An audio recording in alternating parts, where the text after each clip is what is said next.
रानो चिड़िया की शादी टुन्नू चिड़े से हुई थी। टुन्नू चिड़ा रानो को नापसंद करता था क्योंकि ये शादी उसके पिता ने अपनी मर्जी से करवाई थी। समय के चलते रानो चिड़िया को 2 बच्चे भी हो जाते हैं, लेकिन कुछ समय बाद टुन्नू का बूढ़ा पिता मर जाता है। टुन्नू जी, आप हमें ऐसे हालात में छोड़कर शहर न जाएं, कोई काम अपने जंगल में ही ढूंढ लें। नहीं, पिताजी की वजह से ही तो मैं अब तक तुम्हारे साथ रहा। मेरा सपना है शहर में जाके कमाने का। अब मैं किसी की नहीं सुनने वाला, मैं जाऊंगा। ऐसे बोलकर टुन्नू चिड़ा अपने छोटे छोटे बच्चों को छोड़कर शहर चला जाता है। मम्मा चिड़िया अपने पति को दूर जाते देख रो रही थी। समय बीतता गया, लेकिन टुन्नू चिड़े की कोई खैर खबर नहीं आई थी। अब मम्मा चिड़िया के घर में खाने को भी कुछ नहीं था। वो अपने पड़ोसी कौवों के घर जाती है। बोलो बोलो चिड़िया बहन, टुन्नू की कोई खैर खबर आई या नहीं? नहीं कालू भैया, आज पूरे 6 महीने हो गए, अभी तक टुन्नू जी की कोई खबर नहीं आई। रानो बहन, मर्दों का कोई पता नहीं। अब तुम्हें ही अपने बच्चों का पेट भरना होगा।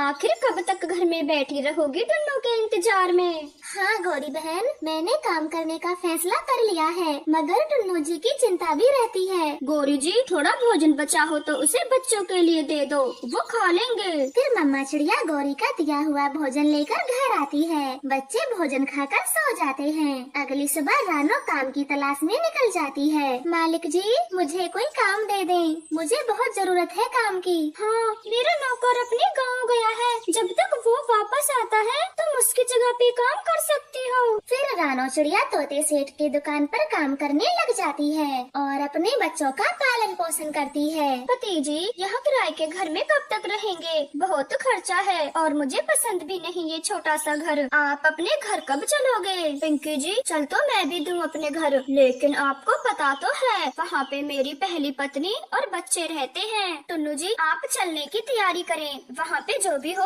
मैं सब देख लूंगी। ऐसे बातें कर टुन्नू चिड़ा अपनी दूसरी पत्नी के साथ जंगल लौट आता है। वो अपने घर का दरवाजा खटखटाता है। रानो चिड़िया बाहर आती है। वो तो टुन्नू चिड़े को देखकर बहुत खुश होती है। टुन्नू जी, आप आ गए, मुझे विश्वास था आप जरूर आएंगे। मैं कब से इंतजार कर रही थी। और आपके साथ ये कौन है? मेरी पत्नी, और कौन होगा साथ में? पिंकी जी, घर के अंदर चलें। ऐसे बोलकर टुन्नू चिड़ा पिंकी चिड़िया के साथ घर के अंदर चला जाता है। रानो तो दरवाजे पर ही खड़ी रह जाती है। अंदर दोनों बच्चे पापा पापा चिल्लाते टुन्नू के गले से लग जाते हैं। पति जी, ये दोनों बच्चे कितना शोर मचा रहे हैं, इन्हें चुप रहने को कहो। मैं सफर में थक गई हूँ, आराम करना चाहती हूँ, आप भी सो जाएं। रानो, अपने बच्चों को संभालो, मुझे इनकी आवाज नहीं आनी चाहिए। ऐसे बोलकर टुन्नू चिड़ा भी घोंसले में सो जाता है। मम्मा चिड़िया तो बहुत हैरान थी, उसे अपनी आँखों पे विश्वास नहीं हो रहा था।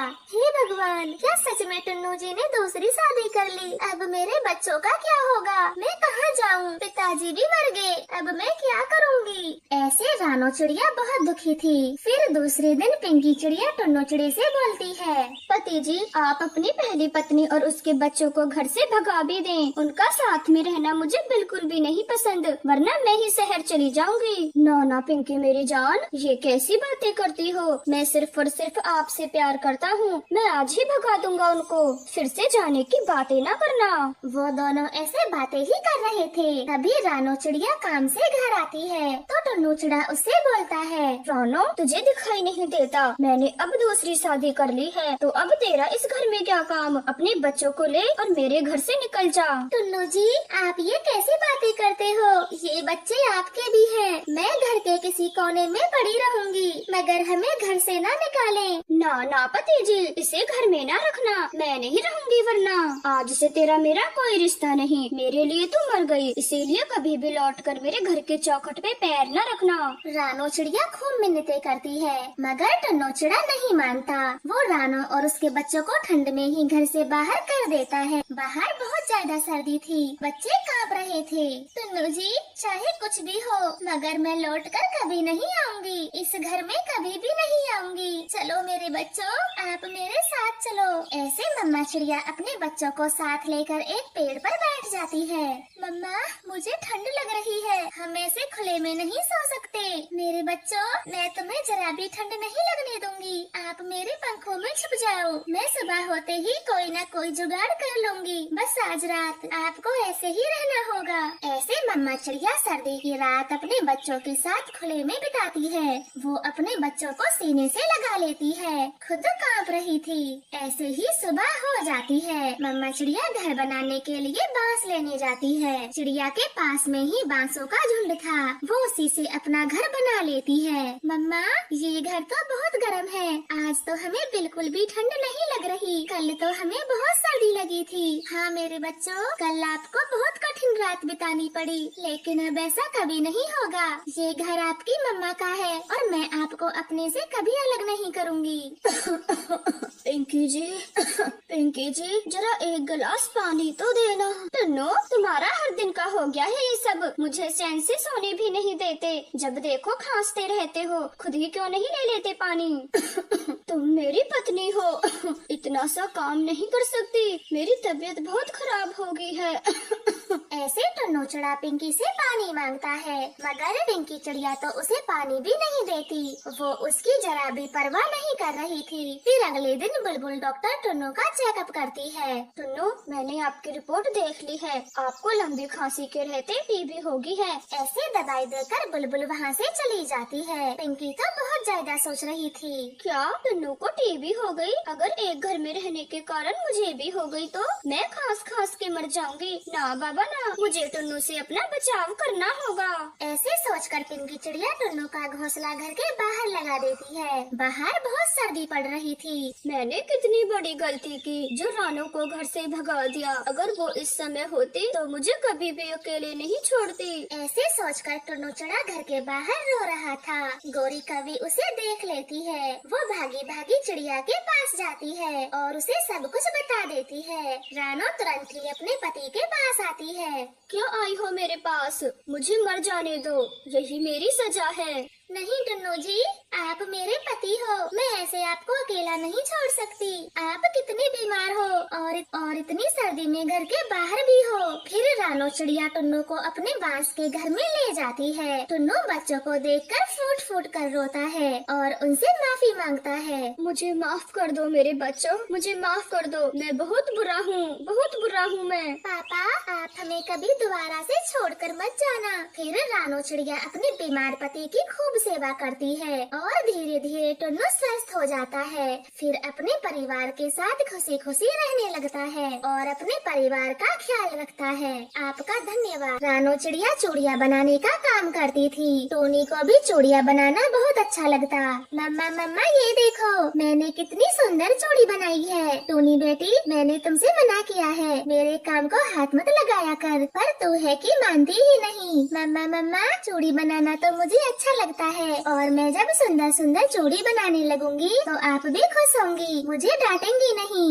नहीं मेरी बच्ची, मैं आपको ये काम नहीं सिखाना चाहती। आप पढ़ लिख कर बड़ी अफसर बने, तभी आपके पापा का सपना पूरा होगा। उनकी मरते दम तक यही इच्छा थी। तुम पढ़ो और खूब आगे बढ़ो। ठीक है माँ, मैं अब से पूरा ध्यान लगाकर अपनी पढ़ाई करूँगी, नहीं देखूंगी इन चूड़ियों की तरफ। मुझे पापा का सपना पूरा करना है, बड़ी अफसर बनना है। अपनी माँ की बातें सुनकर टोनी चिड़िया भावुक हो जाती है और अपना पूरा ध्यान पढ़ाई में लगाती है। मम्मा पहले घर पे चूड़ी बनाती और फिर उन्हें बेचने घर घर जाया करती। ले लो रंग बिरंगी चूड़ियाँ, ले लो रंग बिरंगी चूड़ी वाली पक्की पक्की चूड़ियाँ ले लो। अच्छा हुआ रानो जो तुम खुद ही चूड़ी लेके आ गई। दिखाओ दिखाओ, सुंदर सुंदर सी चूड़ी दिखाओ। 5 दिन बाद मेरी बेटी की शादी है। दीदी जी, ये तो बड़ी खुशी की बात है। रानो, तेरी भी तो एक बेटी है, उसकी शादी कब कर रही है? दीदी जी, अभी तो उसे पढ़ाई करनी है, शादी की कोई जल्दी नहीं है मुझे। मेरी बेटी पढ़ लिख जाए, मैं तो तभी उसकी शादी करूँगी। अब जैसी तेरी इच्छा, वरना सियानी बेटी अपने ही घर अच्छी लगती है और तेरे तो हालात भी ठीक नहीं, पति भी नहीं है तेरा। जालम जमाना बड़ा खराब है। मम्मा चिड़िया खामोश हो जाती है। वो लूसी कबूतरी को चूड़ी देकर वहाँ से चली जाती है। वो लूसी की बातों को याद कर रही थी, उसका ध्यान चूक जाता है। उसे तो लूसी की की बातें ही याद आ रही थीं। तभी उसकी टक्कर हवाई मोटर से हो जाती है और वो घायल होकर जमीन पर गिर जाती है। आंटी जी, आपका ध्यान कहाँ था? मैंने कितने हॉर्न दिए लेकिन आपने एक नहीं सुना। आप सही हो, आपकी कोई गलती नहीं, मेरा ध्यान ही कहीं और था। फिर वो अनजान पक्षी रानो चिड़िया को अपनी हवाई मोटर में बैठाकर उसकी दवाई करवाता है।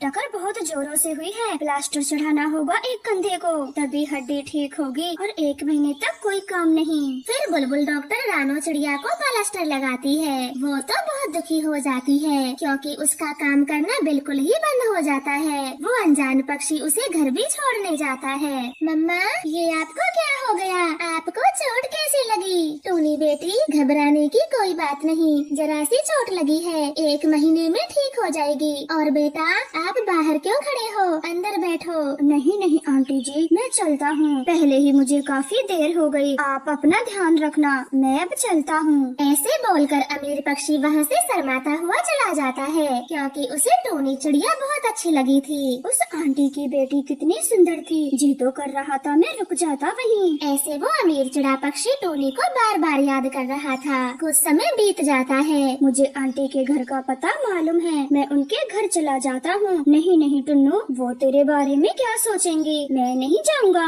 अरे मैं चला ही जाता हूँ, उनकी हालत के बारे में पूछ लूँगा। हाँ ये ठीक है। अरे घर में तो सब कुछ खत्म हो गया, अब मम्मा के लिए भोजन कहाँ से बनाऊँ? मेरे पास तो पैसे भी नहीं है जिससे मैं कुछ मंगा सकूँ। टूनी बेटी, क्या हुआ? तुम ऐसे चुपचाप क्यों बैठी हो? माँ, घर का पूरा राशन खत्म हो गया, अब मैं आपके लिए भोजन कैसे बनाऊँ? ये तो होना ही था। पिछले 10 दिनों से मैं घर में जो बैठी हूँ, जमा किए पैसे भी मेरे इलाज में उठ गए। कोई बात नहीं, आज बिना भोजन के ही सो जाती हूँ, कल कहीं न कहीं से जुगाड़ कर लूँगी। रानो चिड़िया ने इतना बोला ही था, तभी उनके दरवाजे पर दस्तक होती है। टूनी चिड़िया दरवाजा खोलती है। मम्मा चिड़िया तो डर जाती है। अरे बेटा, तुम यहाँ कैसे? मैंने उस दिन तुमसे माफी मांगी थी, सारी गलती मेरी है, फिर दोबारा से मेरे घर क्यों आए? नहीं नहीं आंटी जी, आप हमसे डरो नहीं, ये तो मेरी मम्मा है, आपसे कुछ जरूरी बातें करने आई हैं। हाँ बहन जी, मेरे बेटे मानो ने मुझे सब बताया, जो भी उस दिन हुआ था।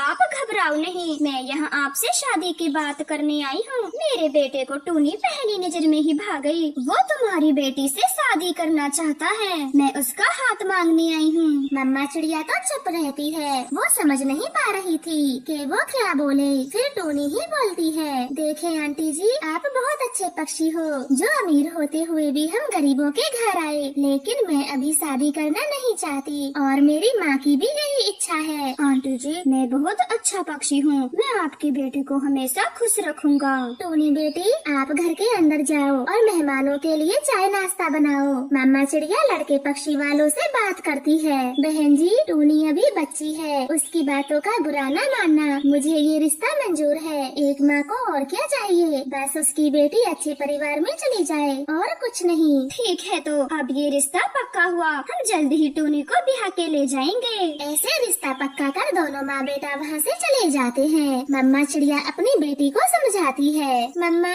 आप तो हमेशा मुझे पढ़ाना चाहती थी, बड़ा अफसर बनाना चाहती थी, फिर अब क्या हो गया जो मेरे बिना पूछे मेरी शादी तय कर दी? हाँ मेरी बेटी, मैं यही सब चाहती थी, मगर इतने अच्छे रिश्ते को घर आए लौटा भी तो नहीं सकती थी। ऐसे समझाकर मम्मा चिड़िया अपनी बेटी की शादी मानो चिड़े से कर देती है। मानो चिड़ा टोनी का बहुत ख्याल रखता, सब कुछ बहुत अच्छे से होता है। समय बीतता गया, जहाँ मानो चिड़ा काम करता था उसका दफ्तर अचानक से बंद हो जाता है और वो समय के चलते बेरोजगार हो जाता है। बेटा, ये मेरे गहने हैं, इन्हें बेच के तुम घर का राशन पानी ले आओ, घर में कुछ भी नहीं है। माँ, ये तुम क्या बोल रही हो? ये पिताजी ने तुम्हें दिया था, मैं इसे नहीं बेच सकता। बेटा, घर में बहू है और बहुत जल्द बच्चा भी आने वाला है, तो पैसों की कमी है। नहीं माँ, मैं सब देख लूँगा, मुझे जल्दी ही कोई दूसरा काम मिल जाएगा, आप चिंता ना करें। ऐसे बोलकर मानो चिड़ा घर से बाहर निकल जाता है। उसे बड़ी छानबीन के बाद एक मामूली सा काम मिलता है, जिससे उसके परिवार का गुजारा होना बहुत कठिन था। इन पैसों से तो घर का गुजारा बहुत कठिन है, मुझे भी कोई काम करना होगा। पर क्या?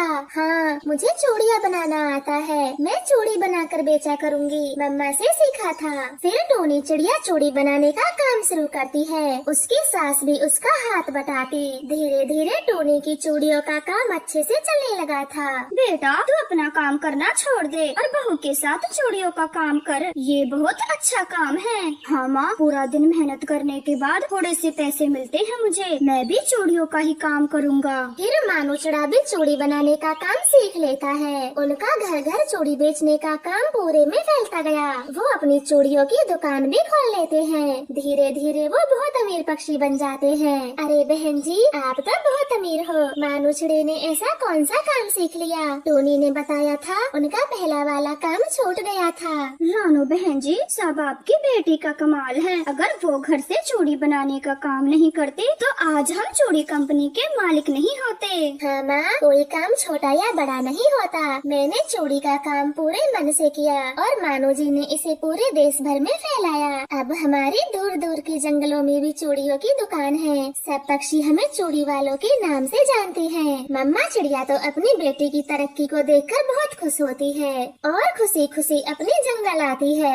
गोरी कौवी और रानो चिड़िया बचपन से ही अनाथ थीं। दोनों का ही कोई सगा संबंधी नहीं था, इसलिए दोनों ही मिलजुल कर एक साथ रहती थीं। देखो बहन, जब हम छोटे थे तो भीख मांगकर दोनों ने एक दूसरे का पेट भर लिया, लेकिन अब हम बड़े हो गए हैं और कोई काम करके अपने पैरों पर खड़े हो सकते हैं। हाँ रानो, तू सही कहती है। अब हाथ फैलाने में शर्म आती है। ऐसे योजना करके वे दोनों अपने कटोरे फेंक देती हैं और काम की खोज में निकल जाती है। वो एक बड़े कपड़े के शोरूम में जाती है। सेठ जी, हम दोनों बहनें बहुत गरीब हैं और काम की तलाश में हैं। अगर आप हमें काम पर रख लें तो बड़ी मेहरबानी होगी। हाँ, दुकान में 2 पक्षियों की कमी है। महीने का 5,000 चलेगा। कस्टमर्स की भीड़ लगी होती है यहाँ। 5,000 रुपए सुनकर दोनों मन ही मन खुश होती है। तभी शोरूम का मालिक उनसे पूछता है, अच्छा तो ये बताओ, तुम दोनों ने पढ़ाई कहाँ तक की है? मैट्रिक पास तो होंगी ही। ना सेठ जी, हम कोई मेंटल नहीं है, बहुत होशियार हैं हम दोनों। मेंटल? अरे बाप रे, तुम्हें मैट्रिक का मतलब नहीं पता? इसका मतलब तुम अनपढ़ गवार हो। चलो चलो भागो यहाँ से। सेठ जी, हम पर कुछ तो दिया करो। हम पढ़े लिखे नहीं हैं, अनाथ हैं। दोनों ने बस एक साथ रहकर जैसे तैसे अपना गुजारा किया है। भागो भागो यहाँ से, तुम्हारे लिए यहाँ कोई काम नहीं है। ऐसे गवार नौकरी पर रखकर मैं अपना नाम खराब नहीं करूँगा। कपड़े का मालिक उन दोनों को डांटते हुए भगा देता है। इसी तरह से वो कई दुकानों पर जाती है, मगर ना पढ़ पाने के कारण उन्हें कोई भी काम पर नहीं रखता। रानो, हम अनपढ़ गवार हैं, हमें कोई काम पर नहीं रखेगा। गोरी मत रो, हमें कोई ना कोई काम जरूर मिल जाएगा। बस तू भगवान पर विश्वास रख, वो हमें निराश नहीं करेंगे। जिधर भी जाओ सब पढ़ाई पढ़ाई का पूछते हैं, हमारी हालत पर कोई दया नहीं करता। इस तरह से वो दोनों परेशान थीं। सुबह से शाम होने को थी और दोनों को जोर की भूख भी लग रही थी। चिड़िया, हमने सुबह से कुछ नहीं खाया है, मैं इस दुकान से कुछ खाने को मांग लाऊं? नहीं गोरी, तू इतनी जल्दी भूल गई। सुबह तो तूने ही कहा था कि दूसरों के सामने हाथ फैलाने में अब शर्म आती है और अब फिर से भीख मांगने की बातें कर रही है। तो फिर क्या करें, भूख से मर जाएं? ये बड़ी बड़ी दुकान वाले तो कोई काम हमें देंगे नहीं। चिड़िया गोरी ऐसे बातें कर रही थी कि तभी उनके पास एक बूढ़ा पक्षी हाँफते हुए बैठ जाता है। उसके साथ एक रंगी बिरंगी चूड़ियों से भरा हुआ टोकरा था। आज तो एक भी चूड़ी नहीं बिछी और मैं ऊपर से उड़ उड़ कर थक भी गया हूँ। यहीं थोड़ा आराम कर लेता हूँ। फिर चूड़ी वाला पक्षी अपने भोजन का डब्बा निकालता है और खाने लगता है। गोरी कौवी की नजरें तो भोजन से हटी नहीं रही थी। अरे बेटा, तुम तो बहुत भूखी लगती हो, ये लो एक रोटी खा लो।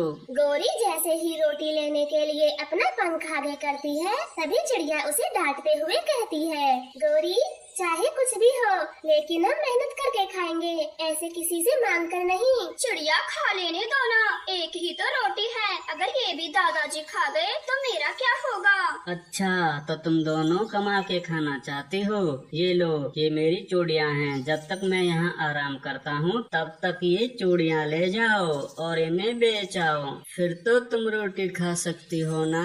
हाँ दादाजी, हम अभी सारी सारी चूड़ियाँ बेच कर आते हैं। चलो रानो। चिड़िया को भी चूड़ी वाले दादा की बात अच्छी लगती है और वो गौरी के साथ चूड़ियाँ बेचने चली जाती है। गौरी, चूड़ी बेचने की आवाज लगाओ, ऐसे कोई चूड़ी खरीदने नहीं आएगा। ठीक है रानो, अभी लगाती हूँ। चूड़ी ले लो, रंग बिरंगी चूड़ी ले लो। आओ आओ बहन जी, बहुत ही सुंदर चूड़ियाँ हैं, आपके सुंदर सुंदर हाथों में खूब जचेंगी। अरे नहीं नहीं, दूर से ही अच्छी लग रही थी आपकी चूड़ियाँ, पर पास आने पर एकदम भद्दी हैं, कोई सफाई जैसा काम नहीं, नग भी उल्टे सीधे लगे हैं इनमें। क्या कहा? इतनी सुंदर चूड़ियाँ तुझे भद्दी दिखती हैं? अरे भद्दी चूड़ी नहीं, तेरी शकल है। अरे मुझे नहीं खरीदनी तेरी चूड़ियाँ, तुम तो बहुत बदतमीज हो। अरे बहन जी, मैं गौरी की तरफ से आपसे माफी मांगती हूँ। बिना चूड़ी खरीदे ही वो चिड़िया वहाँ से चली जाती है। गौरी को तो बहुत गुस्सा आ रहा था।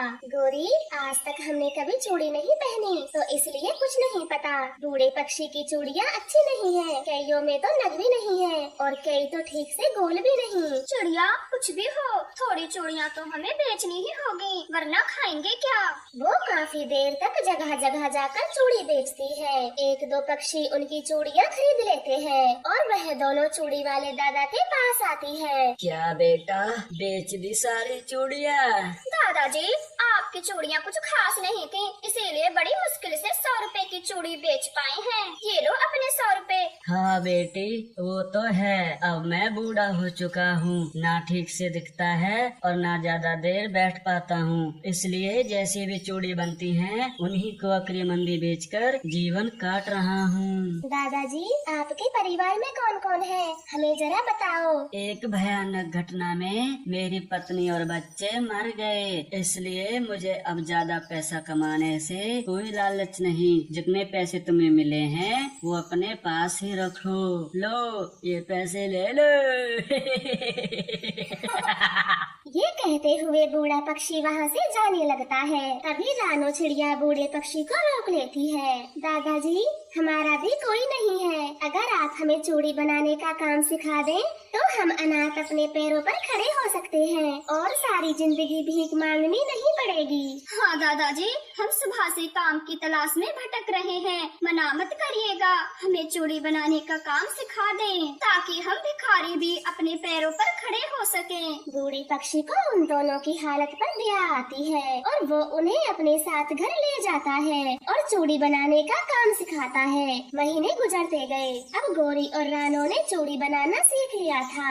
वो गली गली जाकर चूड़ियाँ बेचती है। उनकी चूड़ी सभी पक्षियों को खूब पसंद आती है और उनकी कमाई में दिन रात तरक्की होने लगती है। दादाजी, हमारी चूड़ियाँ खूब बिच रही हैं, इसलिए हमने सोचा है गली गली में चूड़ियाँ बेचने से अच्छा तो खुद की दुकान जमा लें। हाँ दादाजी, चूड़ियाँ तो झट से बिच जाती हैं, पर भरे टोकरे को ले जाने में कमर दुख जाती है। ये तो बड़ी खुशी की बात है बच्चों, अच्छे काम में देर किस बात की, और एक अच्छी सी जगह देखकर दुकान खोलना मेरे बच्चों। फिर वह दोनों अपनी एक दुकान खोल लेते हैं और दुकान का नाम दादाजी की चूड़ी रख देते हैं। बूढ़ा पक्षी बहुत खुश था क्योंकि उसे एक नया परिवार जो मिल गया था। उस दिन के बाद वो तीनों मिलजुल कर खुशी खुशी रहते हैं। तो प्यारे दोस्तों, हमें इस कहानी से यह सीख मिलती है, हमें जीवन में आई कठिनाइयों से कभी हार नहीं माननी चाहिए, बल्कि डटकर उनका सामना करना चाहिए। आपका धन्यवाद और कमेंट में हमें यह बताएं आपको कौन सी रंग की चूड़ियाँ पसंद है।